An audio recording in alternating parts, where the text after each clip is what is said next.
Assalamualaikum warahmatullahi wabarakatuh. Selamat pagi Bapak, Ibu, tim penguji PPG Transformatif dalam jabatan Batch 4 tahun 2025.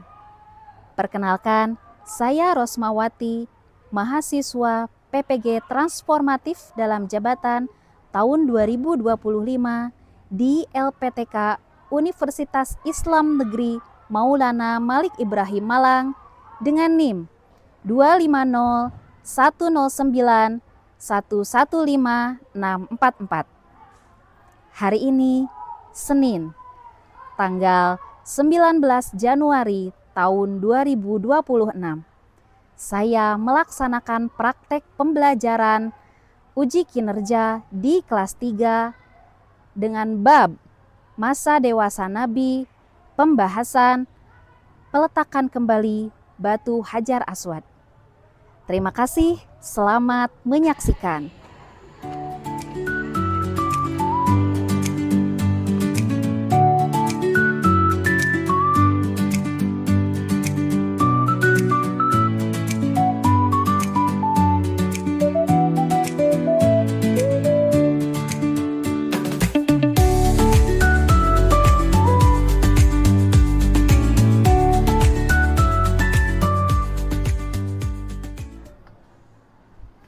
Assalamualaikum.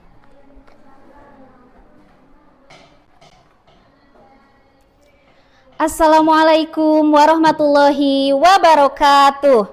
Waalaikumsalam warahmatullahi wabarakatuh. Peduli, dermawan, penolong, penyayang, sip deh, semangat.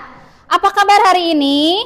Baik. Sebelum kita melaksanakan pembelajaran, marilah kita berdoa dahulu yang akan dipimpin oleh Ananda Rafa. Silakan Ananda Rafa.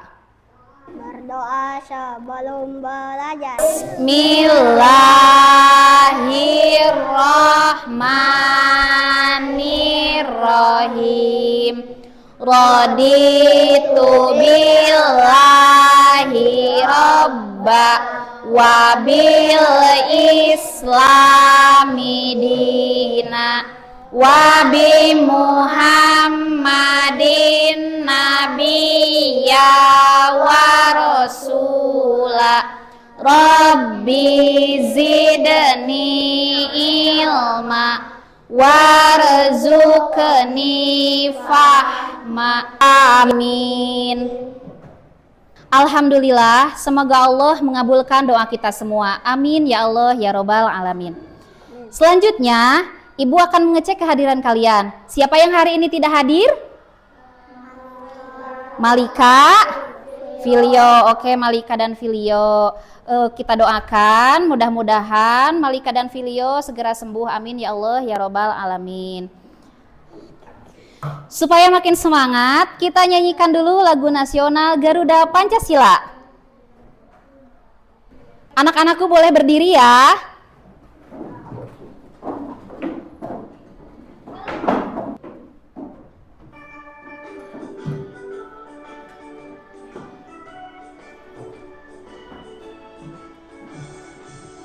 Garuda Pancasila, akulah pendukungmu, patriot proklamasi, sedia berkorban untukmu. Pancasila dasar negara, rakyat adil makmur sentosa, pribadi bangsaku. Ayo maju, maju, ayo maju, maju, ayo maju, maju. Oke, anak-anak boleh duduk kembali. Anak-anak, supaya lebih fokus, kita akan memulai pembelajaran ini dengan Brian Jim. Boleh tangannya satu mengepal, tangan kanan mengepal, tangan kirinya dibukakan. Oke, kita hitung sampai 8. 1, 2, 3, 4, 5, 6, 7, 8. Dilanjut dengan 1, direntangkan, satunya seperti menembak. 1, 2, 3, 4, 5, 6, 7, 8. Oke, tepuk tangan untuk kita semua. Oke, kita akan lanjutkan dengan menyanyikan lagu Sifat Rasul. Masih ingat lagu yang minggu kemarin kita pelajari? Masih hafal ya? Boleh untuk mengingat kembali kita lihat layar. 1, 2, 3. Ayo kita hafalkan. Sifat Rasul ada 4. Sidik artinya benar, amanah dapat dipercaya, tabligh menyampaikan, fatonah artinya cerdas. Mari kita hafalkan dan juga diamalkan.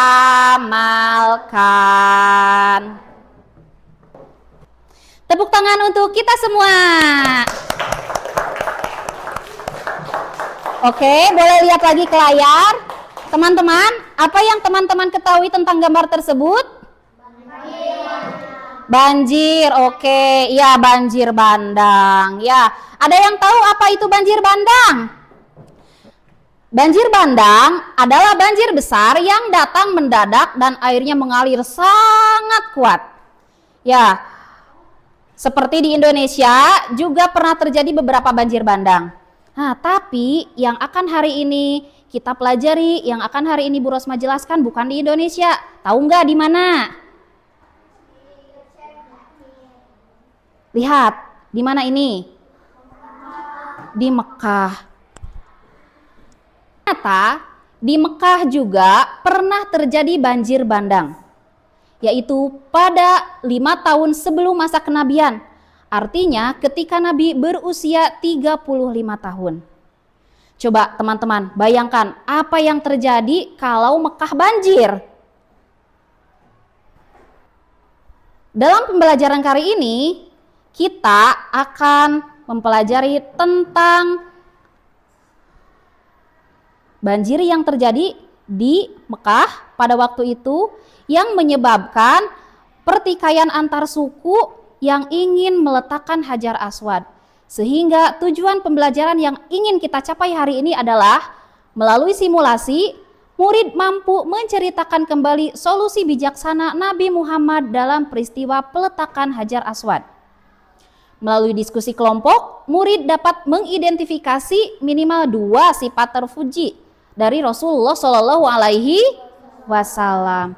Yang ketiga, murid mampu merefleksikan pentingnya musyawarah dan kerjasama untuk menyelesaikan masalah sebagai wujud cinta persatuan atau hubbun nas. Selain itu, hari ini kita juga akan belajar tentang sebuah batu yang sangat penting. Nih, Bu Rosma udah bawa contoh batunya. Ada yang tahu batu apa ini? Aku. Ya, boleh Regina. Kayaknya batu bangunan, Bu. Oke, jawaban yang sangat bagus Regina. Tapi untuk mengetahui sebetulnya apa sih nih batu yang mau dipelajari hari ini, mari kita simak video berikut.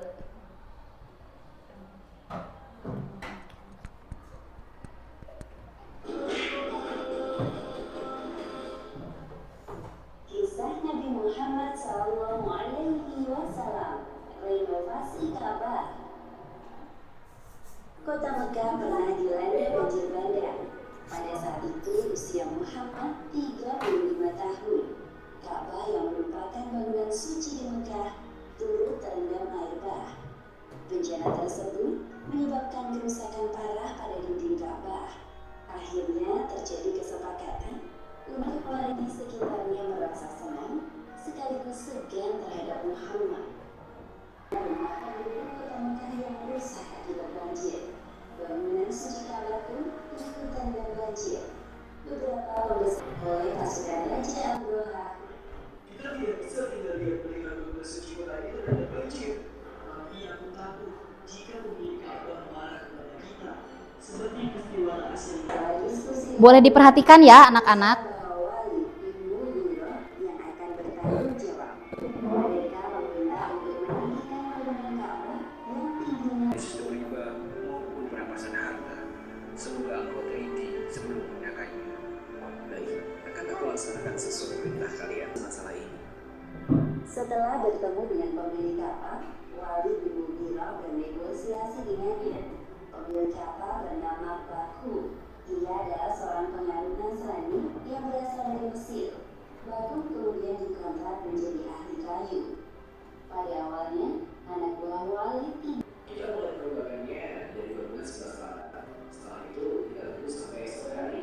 Apabila tidak ada hal buruk yang terjadi, maka kita tidak hari tanpa ada keputusan. Sampai akhirnya muncul seorang tua bernama Abu Umayyah bin Al-Nadir. Apa yang akan diperbuat Muhammad? Setelah kain dalam genggaman, beliau menghamparkannya ke tanah. Kemudian beliau Anak-anakku sekalian, kita telah menyimak video pembelajaran yang menampilkan kebijaksanaan Rasulullah Shallallahu Alaihi Wasallam dalam mencari solusi atas pertikaian yang terjadi antar kabilah. Untuk lebih memahami pelajaran kali ini, kita akan bermain peran. Ya, untuk pemerannya, Bu Rosma akan pilih satu orang sebagai kelompok dari kaum Quraisy, yaitu Wais. Silahkan Wais maju ke depan sebagai kelompok satu dari pemimpin-pemimpin Quraisy. Kemudian ada lagi Adit sebagai perwakilan dari kelompok 2 dari pembesar Quraisy. Dari kelompok 3-nya boleh ada Ajijan. Yang kelompok 4-nya Azkandra, boleh maju, silahkan Azkandra. Di sebelah situ Ya. Kalian berempat akan memerankan sebagai pemimpin-pemimpin Quraisy yang sedang bertikai atau yang sedang berdebat memperebutkan siapa ini yang paling berhak untuk meletakkan Hajar Aswad atau batu mulia itu. Nah, anak-anak boleh memperagakan seperti situasinya sedang berdebat, tapi dalam situasi yang tetap terkendali. Tahu berdebat? Ya, berdebat ya. Akulah yang paling berhak. Sok, boleh. Silahkan. Akulah yang paling berhak meletakkan Hajar Aswad. Aku. Seperti yang tadi kita lihat di video, setelah pertikaian itu, kemudian para pembesar Quraisy memilih salah seorang untuk siapa nih yang paling bijaksana yang bisa memutuskan hal ini. Nah, mereka menunggu seseorang yang paling pertama datang dari pintu Sabah. Ternyata yang datang adalah Rasulullah Shallallahu Alaihi Wasallam. Semua sudah diatur oleh Allah atas kehendak Allah. Karena Nabi Muhammad tidak boleh diperankan, tidak boleh digambarkan, maka dalam pembelajaran ini, dalam permainan peran ini, Nabi Muhammad tidak akan kita pilih salah satunya untuk memerankannya, melainkan akan Bu Rosma ceritakan seperti ini. Rasulullah meminta seseorang untuk membentangkan sebuah kain. Silahkan, Faris, boleh bentangkan kainnya. Nah, Rasulullah menyuruh seseorang untuk mengambil kain, silahkan bentangkan di sini. Di atas kain yang terbentang, Rasulullah meletakkan batu Hajar Aswad dan meminta keempat pembesar Quraisy untuk menggotong setiap ujungnya. Silahkan ini para pembesar Quraisy untuk digotong salah satu ujungnya. Hati-hati. Nah, ya, semua orang merasa sangat gembira atas solusi cerdas yang disampaikan Rasulullah Shallallahu Alaihi Wasallam. Tidak ada yang marah, tidak ada yang sedih, tidak ada yang kecewa, semua merasa gembira. Kira-kira menurut anak-anakku sekalian, mengapa solusi Nabi Muhammad sangat bagus? Apa coba? Baik, terima kasih. Boleh duduk kembali. Kemudian ini diletakkan, disimpan di atas meja Bu Guru. Hati-hati, hati-hati. Mengapa solusi Rasulullah Shallallahu Alaihi Wasallam sangat bagus? Ada yang tahu? Apa yang dirasakan para pemimpin Quraisy setelahnya? Senang, gembira, tidak ada yang kecewa. Oke, bagus. Ada lagi? Bahagia. Ya, oke. Bu Rosma tambahkan, solusi dari Nabi Muhammad itu adalah adil dan bijaksana. Selanjutnya, kita akan bahas apa itu Hajar Aswad. Hajar Aswad adalah sebuah batu yang sangat istimewa. Dia terletak di salah satu sudut Ka'bah. Umat muslim disunahkan untuk menyentuh Hajar Aswad dalam rangkaian ibadah haji atau umroh. Batu ini punya sejarah yang sangat panjang dari sejak zaman Nabi Ibrahim alaihi salam. Itulah sebabnya para pemimpin Quraisy berebut ingin mendapatkan keistimewaan mengangkat batu Hajar Aswad, ya, karena saking istimewanya batu tersebut. Oke, supaya kita lebih rileks, Bu Rosma akan mengajak teman-teman untuk ice breaking dulu supaya lebih cair suasananya. Ya, tepuk semangat. Semangat.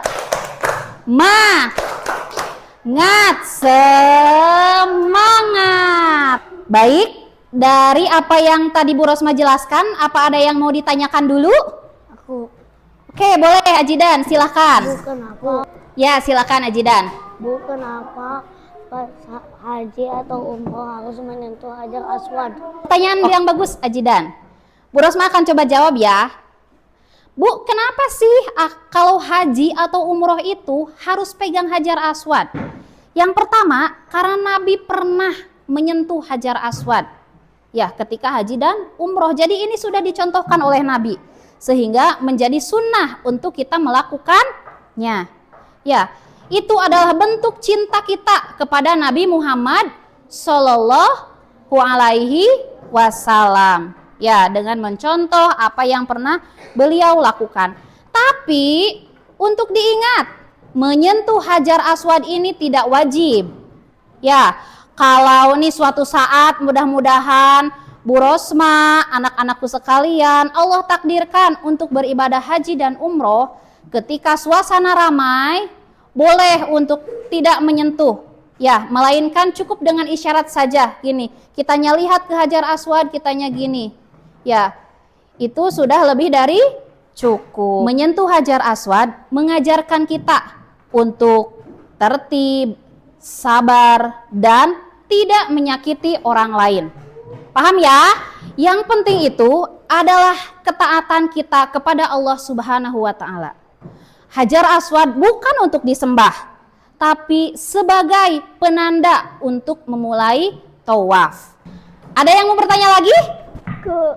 Oke, boleh, silahkan Teteh Sakila. Kenapa Hajar Aswad itu istimewa banget? Terima kasih Teteh Sakila. Pertanyaan yang bagus juga ini. Apa sih Bu keistimewaan Hajar Aswad sehingga orang-orang itu berebut pengen meletakkan Hajar Aswad pada masa itu? Kemudian juga sekarang orang-orang berebut kalau haji dan umroh itu pengen menyentuh Hajar Aswad. Keistimewaan yang pertama, batu Hajar Aswad berasal dari surga.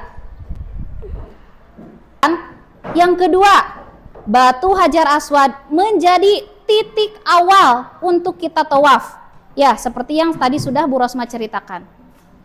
Yang ketiga, Hajar Aswad ini menjadi penghapus dosa dan simbol baiat. Baiat itu apa? Baiat itu perjanjian kita dengan Allah Subhanahu wa Ta'ala. Ya, karena ketika kita haji atau umroh, ya, otomatis niat kita itu, ya Allah, aku ingin sekali mendekat kepadamu. Ya Allah, ampuni dosa-dosaku. Ya Allah, undang aku menjadi tamumu. Ya Allah, masukkan aku ke dalam surgamu. Oke, yang keempat, Hajar Aswad menjadi saksi kita di hari kiamat. Ya. Batu Hajar Aswad itu kan batu yang berasal dari surga. Berarti ini bukan batu sembarang batu, bukan sembarangan. Ya, sehingga nanti ketika di akhirat batu Hajar Aswad ini bisa bersaksi, ya Allah, Sakila pernah menyentuh aku dengan sungguh-sungguh. Ya Allah, Adit pernah menyentuh aku dengan sungguh-sungguh. Ya Allah, Jidan pernah menyentuh aku dengan sungguh-sungguh.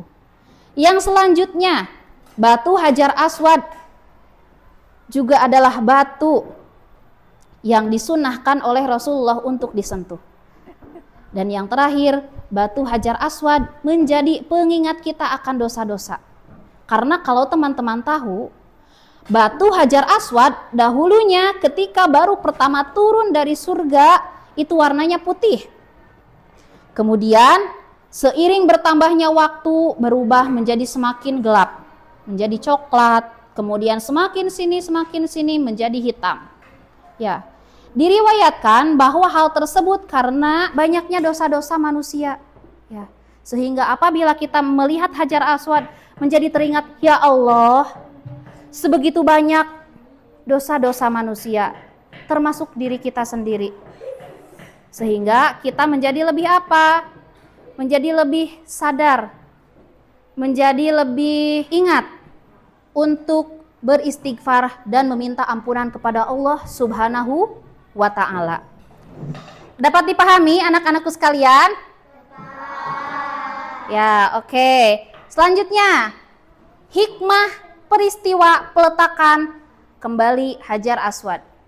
Yang pertama adalah pentingnya keadilan. Nabi Muhammad menunjukkan sikap adil sehingga semua pihak merasa dihargai. Yang kedua, pentingnya kerjasama. Masalah dapat diselesaikan dengan cara kerjasama, bukan dengan bertengkar. Yang ketiga, mengutamakan perdamaian. Peristiwa ini mengajarkan bahwa perdamaian lebih utama daripada menang sendiri. Yang keempat, kebijaksanaan dalam menyelesaikan masalah. Nabi Muhammad memberi solusi yang sederhana tapi sangat tepat. Yang selanjutnya, menjaga persatuan. Dengan sikap bijak, perselisihan dapat dihindari dan persaudaraan tetap terjaga. Kesimpulannya adalah bahwa keadilan, kerjasama, dan kebijaksanaan adalah kunci menjaga kedamaian dan persatuan sebagaimana yang dicontohkan Nabi Muhammad Sallallahu Alaihi Wasallam. Bu Rosma akan memberikan beberapa pertanyaan. Kapan terjadinya banjir yang menjadi cikal bakal peristiwa peletakan Hajar Aswad? Oke, sip. Siapa yang berselisih memperebutkan batu Hajar Aswad? Oke, satu lagi. Apa yang dilakukan Nabi untuk menyelesaikan perselisihan itu?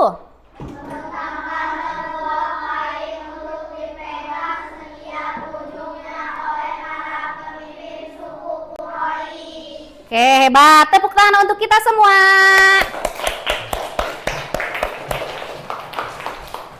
Oke, kita akan kerja kelompok ya. Boleh ini kelompok 1, kelompok 2, kelompok 3, dan kelompok 4. Bu Guru harap kita semua bisa bekerja sama untuk mengerjakan tugas ini. Siap? Siap. Bu Guru akan membagikan tugas yang akan kalian isi. Sebelumnya Bu Guru akan jelaskan dulu. Di lembar kerja ini nanti kalian bisa isi dengan nama kelompoknya masing-masing.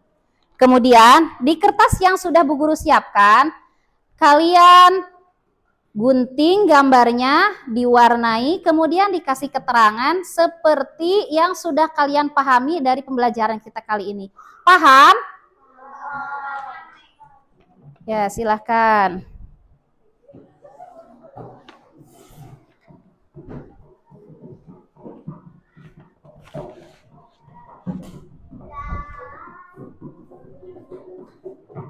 Silahkan kalian isi sesuai dengan yang sudah diperintahkan. Orang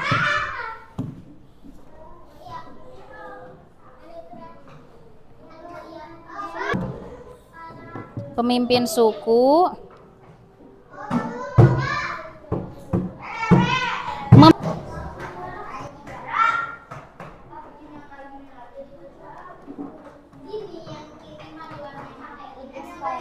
ujung kain.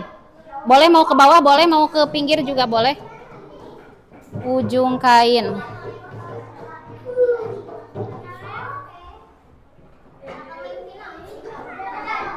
Ya, ini tinggal yang ke satu nih. Satu. Orang-orang berselisih. Ayo semangat diselesaikan tugasnya. Ada yang mau dibantu? Oh iya, sok. Semangat, semangat. Anak-anakku sekalian sudah selesai mengerjakan tugasnya? Sudah, alhamdulillah. Bu Guru mau minta 2 orang perwakilan dari setiap kelompok untuk maju ke depan menceritakan, mempresentasikan hasil dari tugasnya masing-masing. Siap? Siap. Oke, boleh dimulai dari kelompok 2. Silakan, siapa perwakilannya? Adit bersama siapa? Bersama Farel, boleh maju di bawah itunya. Oh, bersama Arkan, boleh. Di bawah itunya tugasnya. Ya, berdua. Anak-anakku sekalian, mohon tolong perhatiannya. Diperhatikan ini teman-teman yang mau presentasi. Silahkan kelompok 2. Kami dari kelompok 2 ingin menjelaskan peristiwa meletakkan Hajar Aswad. 1. Orang-orang berselisih berebut meletakkan Hajar Aswad. 2. Rasulullah membentangkan sorban. 3. Rasul meminta 4 orang pemimpin suku memegang ujung kain. 4. Semua orang bergembira dengan ide cerdas Rasulullah. Oke, kita berikan tepuk tangan untuk kelompok 2. Silakan kelompok 2 untuk kembali ke tempatnya. Selanjutnya, siapa yang mau? Oke, silakan kelompok 4 maju ke depan.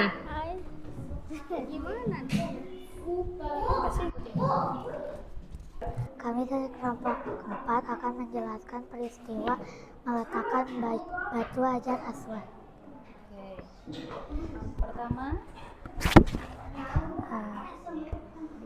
1. Suku Quraisy sedang bertengkar karena ingin meletakkan batu Hajar Aswad. yang kedua, Rasulullah membentangkan sebuah sorban untuk mengangkat Hajar Aswad. Suku Quraisy mengangkat batu Hajar Aswad ke dalam Ka'bah. Selanjutnya, yang keempat,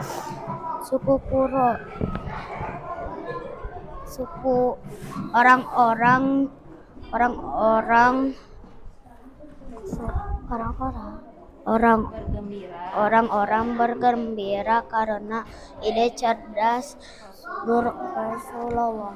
Oke. Sekian dari kami.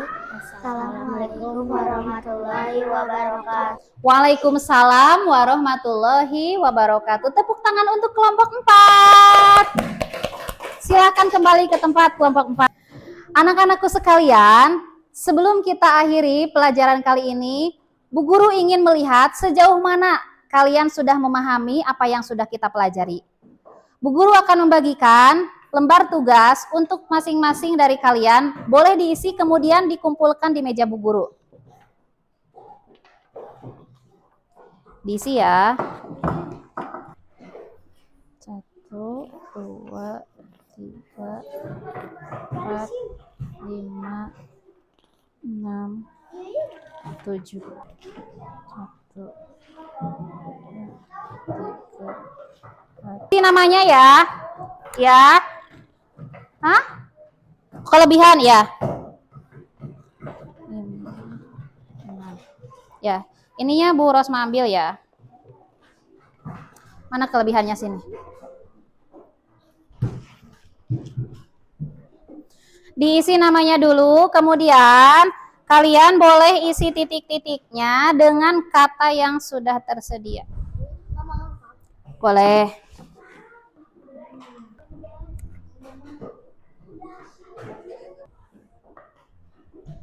Nih.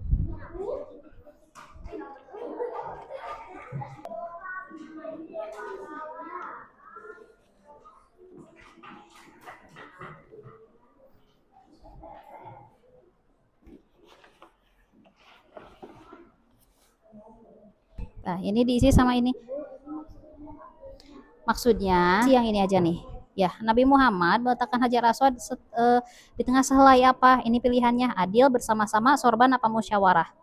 Ya, ini kan pilihannya itu. Ya, sorban.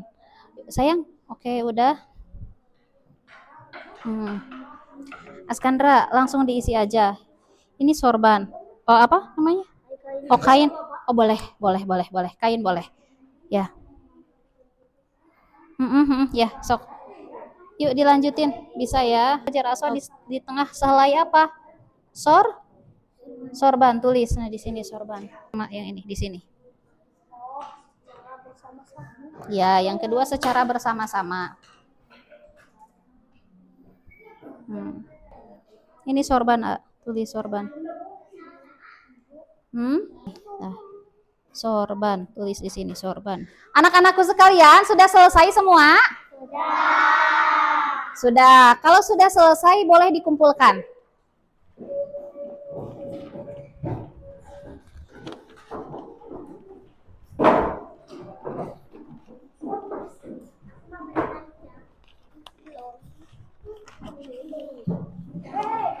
Tertib ya, tertib. Anak-anakku sekalian, hari ini kita sudah belajar tentang peristiwa Hajar Aswad. Ya, ada beberapa hal yang bisa kita refleksikan dari pembelajaran kita kali ini. Yang pertama, jika aku bertengkar dengan teman, apa cara Nabi Muhammad yang bisa aku tiru? Yang pertama, menahan marah. Yang kedua adalah bersabar. Yang ketiga, memaafkan. Yang keempat, tetap berkata yang baik. Selanjutnya, apa yang kita pelajari tentang pentingnya bekerja sama dari peristiwa peletakan kembali batu Hajar Aswad? Yaitu saling menghargai dan kerjasama membawa kedamaian dan kebaikan bagi semua. Yang ketiga, aksi cinta apa yang bisa aku lakukan? Yaitu mendamaikan teman yang berselisih. Ini di sini pernah berselisih? Pernah ya. Jadi untuk mendamaikan teman itu adalah salah satu bentuk cinta kita terhadap diri sendiri, terhadap teman, juga terhadap Rasulullah. Karena Rasulullah sudah mencontohkan. Dan yang terakhir, sifat terpuji yang bisa kita pelajari dari cerita ini adalah keadilan dan kebijaksanaan Rasulullah Shallallahu Alaihi Wasallam. Kesimpulan pembelajaran kali ini adalah bahwa peristiwa peletakan batu Hajar Aswad adalah kebijaksanaan, kejujuran, dan akhlak mulia Nabi Muhammad Shallallahu Alaihi Wasallam sebelum kenabian berhasil mencegah pertumpahan darah di antara suku-suku Quraisy yang berselisih memperebutkan kehormatan meletakkan batu suci itu. Menunjukkan kepemimpinan dan keadilan beliau yang luar biasa dalam mengedepankan persatuan melalui solusi inovatif melibatkan semua pihak. Semua peristiwa ini membuktikan bahwa awal kenabian beliau sebagai Al-Amin atau yang terpercaya dan menunjukkan bahwa keadilan serta musyawarah adalah kunci penyelesaian konflik. Sebelum Ibu tutup pembelajaran kali ini, Tadi kita belajar tentang apa? Peristiwa peletakan kembali batu Hajar Aswad. Oke. Untuk pertemuan selanjutnya, kita akan mempelajari tentang peristiwa kerasulan Nabi Muhammad SAW.